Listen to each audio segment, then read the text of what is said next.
Olha, a saga em Arrakis continua. Duna, parte 3, é oficial, tá confirmado. E assim, depois do sucesso gigante dos 2 primeiros filmes do Denis Villeneuve, a expectativa tá lá no alto, né? Hoje a gente vai fazer um deep dive nas pistas mais recentes sobre o filme, e a fonte é quente, o próprio Josh Brolin numa entrevista para o podcast Happy, Sad, Confused. A nossa missão aqui é tentar decifrar o que esses comentários dele sobre o roteiro e o futuro do Gurney Halleck indicam para o final da trilogia de Paul Atreides. Exato. É sempre bom ter notícia direto da fonte, né? Com certeza. E ele já começou forte. Brolin leu o roteiro completo e soltou um "é super bom", disse que tá muito bom. Vindo de alguém de dentro, isso sempre pesa. Mas aí fica a dúvida, né? É só aquela empolgação normal de ator ou tem algo mais substancial aí? O que você acha? Olha, é um sinal positivo, claro. Principalmente se a gente pensar no nível de qualidade que o Villeneuve já entregou, né? Ele estabeleceu um padrão altíssimo. O Brolin até mencionou o executivo da Warner falando de uma empolgação, assim, visceral lá nos bastidores. E isso é interessante. Mas, sendo realista também, é raro um ator sair criticando um projeto que ainda está rolando, né? O ponto-chave aqui é ver como essa empolgação dele se encaixa ou não com as outras coisas que ele falou. E aí que entra o ponto principal, talvez. O Brolin confirmou que o Gurney Halleck, o personagem dele, vai ter um papel menor na parte 3. Ele citou o Messias de Duna, o livro, como base para isso. E até fez uma brincadeira sobre uns colegas que só leem as próprias falas, sabe? Ele insistiu. Cara, lê roteiro, faça seu trabalho. Isso praticamente confirma o que o pessoal que lê os livros já meio que esperava, certo? Sim, totalmente. Em O Messias de Duna, a história dá um salto, né? São 12 anos depois. E aí o foco narrativo muda completamente. Sai mais aquela coisa da aventura, da formação do herói, e entra uma trama bem mais focada na complexidade política, filosófica mesmo, do reinado do Paul, as consequências da jihad que ele liderou. E o Gurney, que era o mestre de armas, o mentor, ele naturalmente perde um pouco de espaço nesse cenário novo. A questão não é nem se ele perde espaço, mas como o Villeneuve vai mostrar isso no filme. Entendo, faz sentido pela fidelidade ao livro. Mas, poxa, diminuir um personagem que o Brolin interpretou tão bem. Não tem um risco nisso? Quer dizer, o público se apegou muito àquela dinâmica Gurney-Paul, né? Tirar isso pode ser um pouco frustrante para quem acompanha só pelos filmes. É um risco calculado, eu diria. Pode indicar talvez uma confiança grande do Villeneuve na força da história do Messias por si só, mesmo que isso signifique sacrificar um pouco do tempo de tela de personagens que a gente gosta muito.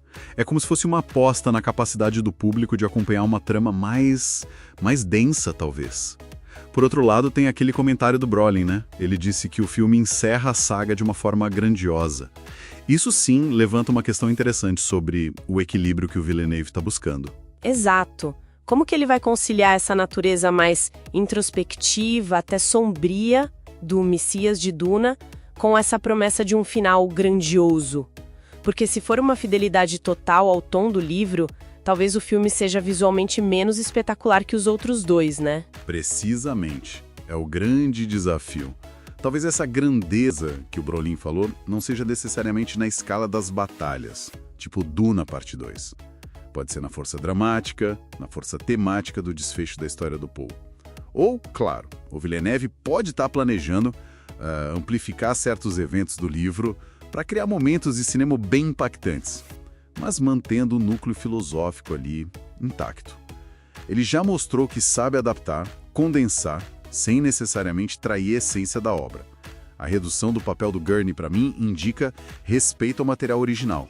Mas esse comentário sobre a grandeza sugere que a adaptação não vai ser assim, literal, página por página. Entendi. Então, o Brolin pode estar, na verdade, nos dando pistas de uma adaptação que vai honrar a complexidade do Messias, mas que também entende que precisa entregar um clímax satisfatório para uma trilogia de cinema blockbuster.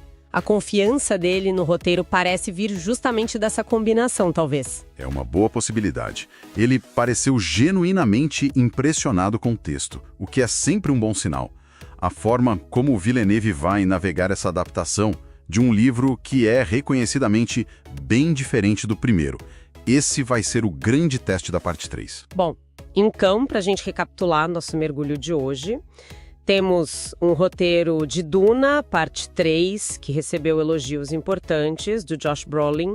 Temos a confirmação de que Gurney Halleck terá um papel reduzido, o que está alinhado com o livro O Messias de Duna.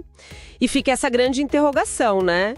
Como Villeneuve vai equilibrar a fidelidade a esse livro, que é mais sombrio, mais filosófico, com a expectativa do público por um final de trilogia que seja cinematograficamente épico.